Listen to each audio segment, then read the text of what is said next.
Here we are in the Killinear Suite in the Hodson Bay Hotel on the banks of the Shannon, outside Athlone in actually County Roscommon.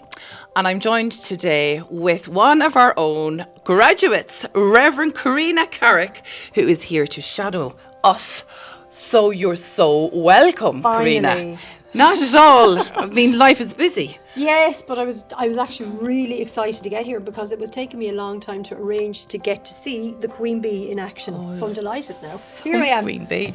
But you have already officiated a wedding, and not on this land. So you've had to travel, and Yes. you've been on holidays. But tell us about the experience of officiating your first wedding. So can I jump into what the course did for me so that I can explain my experience of officiating that wedding? Absolutely. Walk away. Go ahead. The reason being, obviously I have background in weddings. I'm 18 years a performer, successful wedding band, run the Love Shack Singing Waiters, which is just out of this world busy. And I've been a ceremony singer for however long I can remember. And I'm never nervous. Never nervous. And I know going into my very first wedding after the course, I think I would have been a bag of nerves had I not done the course, if that makes sense. Mm-hmm. I never realised, when I was looking at it from the other side as a ceremony singer, I never realised all the work that you do up behind the table. You're there waiting for your nod. Yeah. Do you know? Yeah. The course, the content.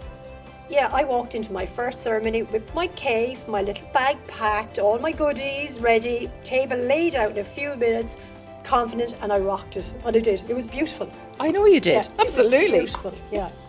So delighted. And what the couple said afterwards, they were just floating. They were so excited, and they were so privileged to have you as their celebrant minister for their big day. What an awesome privilege it is, isn't it? It actually is. You know, being a ceremony singer is beautiful.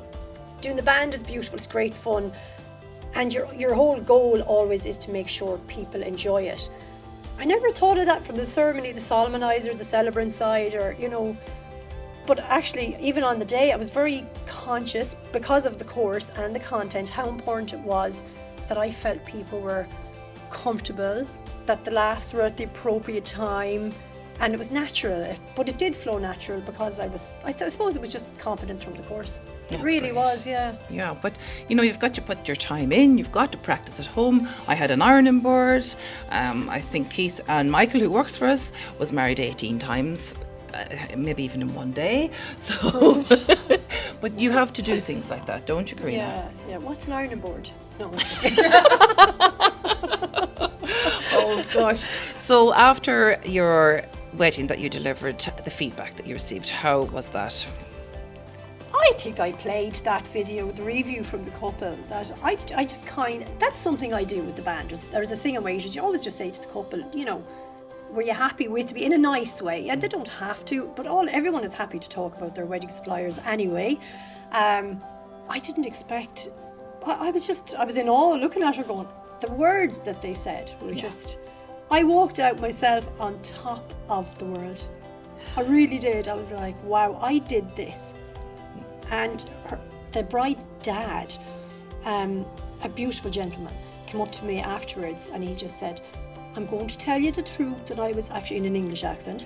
I was waiting for it going, okay. And he goes, that was the most beautiful ceremony I've ever been to. Wow. That was huge. Yeah, absolutely. Yeah. Massive words. Huge congratulations to you. Delighted for you. And I think, Lorraine, I'm just going to jump in there as well. I think it's because we did the Celtic hand fasting, which I learned on the course, and which, of course, when I went up to you showed me how to do properly. And we did the unity candle. We threw in a lot of little Celtic things, you know, all from the course. And I think he'd never experienced it. The bride and groom were all about doing all these enhancements that I'd been taught. The ring warming, everything. It was fantastic. Yeah. But we as FuturFaith ministers, no two of our ceremonies are ever the same. No. No two course. clients are the same, no two couples are the same, no two life tributes are the same, because we all have our own journey in this life, and we want to express that and talk about it. Well, I'm going to chat with you at the very end, Corina, and thank you so much for coming here to shadow me today for Hannah and Stuart's wedding, which is due to start at 2 p.m. And hopefully at the end we'll have a little check-in at the end, and we can find out what did you learn today. Excellent. You are doing such wonderful work, Corina. You're absolutely Thank smashing you. it. Thank Delighted you. to be here. Thank you. Thank you.